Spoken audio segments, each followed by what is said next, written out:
Intégral Placement, Cédric Decoeur, Guillaume Sommerer sur BFM Business. Et l'on parle de vos placements et cette demi-heure va vous permettre de diversifier un petit peu la façon dont vous placez votre argent. On va commencer par aller prendre un petit peu de soleil, rêver un peu grâce à Serge Florentin. Bonjour.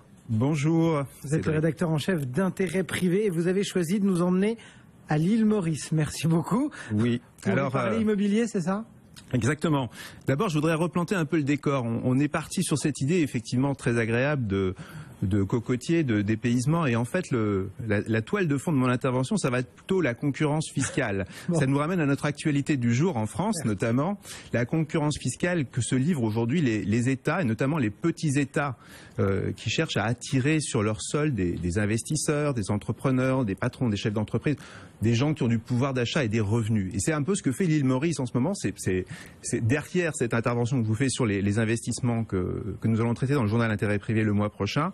Il y a toute cette toile de fond. La concurrence fiscale des États comme l'île Maurice mettent en avant un taux d'imposition fixe de 15%. Alors 15%, ça peut faire un petit peu rêver. Il y a le Portugal qui n'impose carrément pas les revenus des retraités. On est dans ce cadre. Et puis après, il y a aussi le cadre des investissements purement touristiques que peuvent faire certaines personnes pour effectivement s'offrir une très belle maison. Alors justement, ces achats immobiliers neufs, puisque c'est de ça qu'il s'agit, à quels avantages, puisqu'on a compris qu'on se situe aussi sur ce plan de la concurrence fiscale, à quels avantages ouvre-t-il droit ? Alors effectivement, donc on va relier ces deux points. D'un côté, un investissement immobilier, vous allez me dire, et un avantage fiscal. Pourquoi ? Bien, effectivement, on va rejoindre la notion de résidence fiscale. Il faut savoir qu'à l'île Maurice, d'abord, pour commencer, un étranger ne peut pas acheter un bien immobilier s'il ne rentre pas dans le cadre il y a deux structures d'investissement en fait, une qui s'appelle l'IRS et l'autre RES. IRS, effectivement, ça veut dire Integrated Resort Scheme. C'est uniquement pour les gens qui veulent effectivement s'expatrier fiscalement à terme. Ça c'est un petit peu le haut de gamme et ça accompagne aussi des projets immobiliers extrêmement luxueux. Des standards vraiment clientèle internationale très haut de gamme.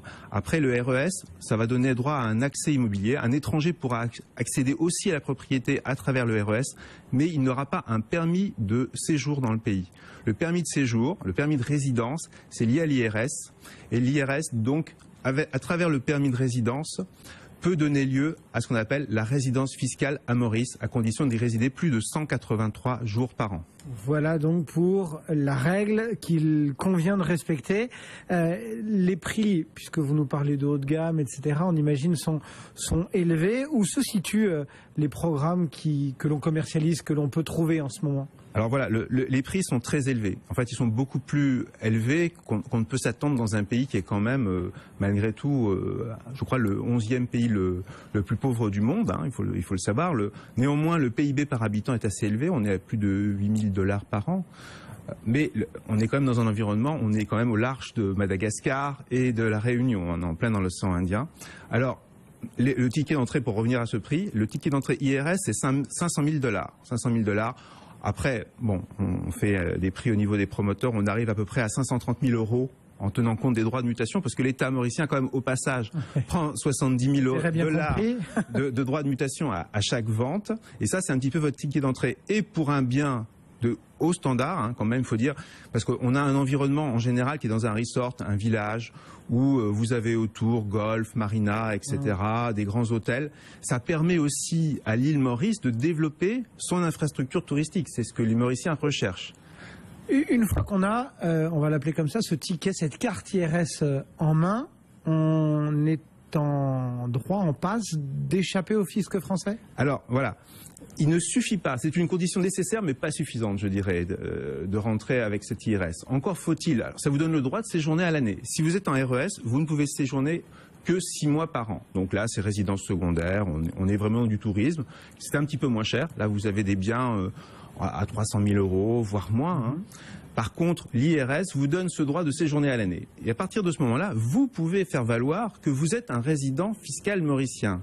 Encore faut-il obtenir le certificat de l'administration mauricienne et pour ça établir que vous avez ce qu'on appelle le foyer d'habitation permanent à l'île Maurice. Ce qui implique, si vous avez une famille, évidemment que votre famille vous suive sur place. Mais le statut IRS est bien fait, automatiquement le conjoint, les enfants bénéficient du permis de séjour, donc peuvent accompagner la personne qui souhaite éventuellement s'expatrier. Et en général, de qui s'agit-il? De gens qui veulent monter une affaire. Ce ne sont pas du tout des investissements destinés aux retraités comme il en existe par exemple au Portugal. Là, on est clairement dans une orientation business affaires pour des gens qui veulent monter une société sur place. On y reviendra dans un instant parce que les avantages ne sont pas les mêmes. Vous précisez cela parce que ça, c'est vraiment la volonté du gouvernement mauricien? C'est du donnant-donnant. Il n'y a pas de mystère. On est sur un taux d'imposition du revenu, une flat tax de 15%.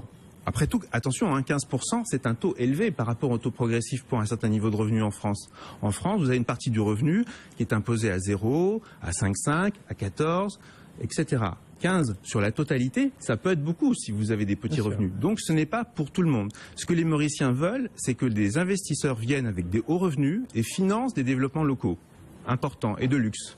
Donc, c'est un intérêt bien compris. Il y a d'autres avantages ou pas pour les revenus? Oui, alors après, il y a des avantages extrêmement importants pour les personnes qui sont vraiment localisées avec une structure, une société sur place.